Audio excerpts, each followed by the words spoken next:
Pakistan cricket team के लिए नाजरीन बड़ी बुरी खबर है। फ़खर जमान चैंपियंस ट्रॉफी से बाहर हो गए हैं। उनकी जगह इमामुल हक को टीम में शामिल किया गया है। अब इमामुल हक कितने करामत साबित होंगे ये तो वक्त ही बताएगा। लेकिन अगर मेरे समेत करोड़ों पाकिस्तानियों को अगर पाकिस्तानी टीम से उम्मीद थी कि ये चैंपियंस ट्रॉफी में कुछ कर सकती है तो वो थे फ़खर जमान। फ़खर जमान की ही वजह से हर एक को उम्मीद थी कि शायद फ़खर जमान की वजह से टीम कुछ अच्छा परफॉर्म कर जाए, क्योंकि फ़खर जमान एक वाहिद ऐसे प्लेयर थे जिनसे उम्मीद लगाई जा सकती थी। फ़खर जमान के अलावा मेरा नहीं ख्याल कि और कोई ऐसा बैट्समैन है जो जिस तरह की क्रिकेट फ़खर जमान खेलते हैं या साइम अयूब खेलते थे। तो फ़खर जमान की जगह बिलाखिर अब इमामुल हक को शामिल किया गया जी टीम में। अगला मैच जैसा कि हमारा पाकिस्तान का है, इंडिया के साथ है, बड़ा मैच है। अगर पाकिस्तान ने चैंपियंस ट्रॉफी में रहना है तो उसके लिए पत्थर पे लकीर है कि वो भारत को हराएगा तो ही वो चैंपियंस ट्रॉफी में रह सकेगा।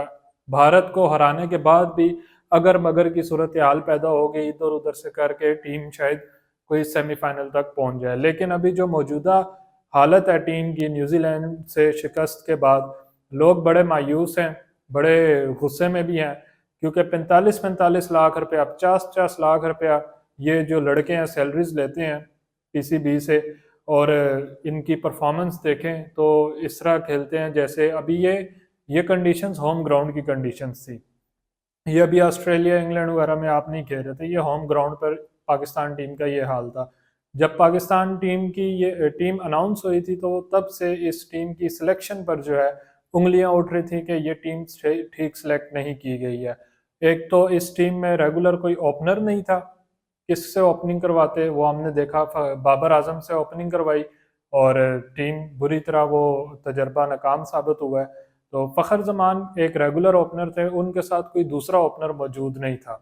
अब जो सूरत हाल है, जो रेगुलर ओपनर था फ़खर जमान, वो भी इंजरी के बायस टूर्नामेंट से बाहर हो चुका है और अब उनकी जगह इमामुल हक को शामिल किया गया। इमामुल हक भी ठीक है और अच्छे ओपनर हैं, इमामुल हक बहुत बुरे नहीं हैं, लेकिन क्योंकि अभी अब इंडिया के साथ मैच है, अचानक से इमामुल हक की एंट्री हुई है।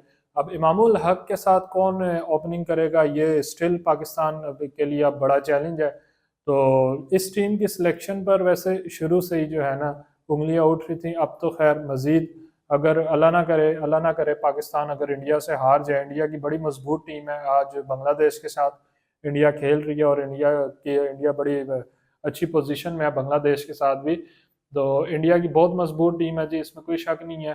तो दुबई की कंडीशंस है, पाकिस्तान टीम इस वक्त दुबई पहुंच गई है।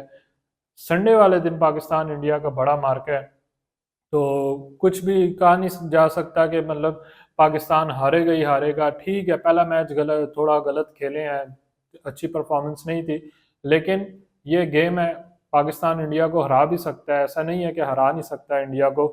तो ये जी नाजरीन आज की अपडेट थी कि फ़खर जमान जो है ना अभी इस वक्त टीम से बाहर हो चुके हैं।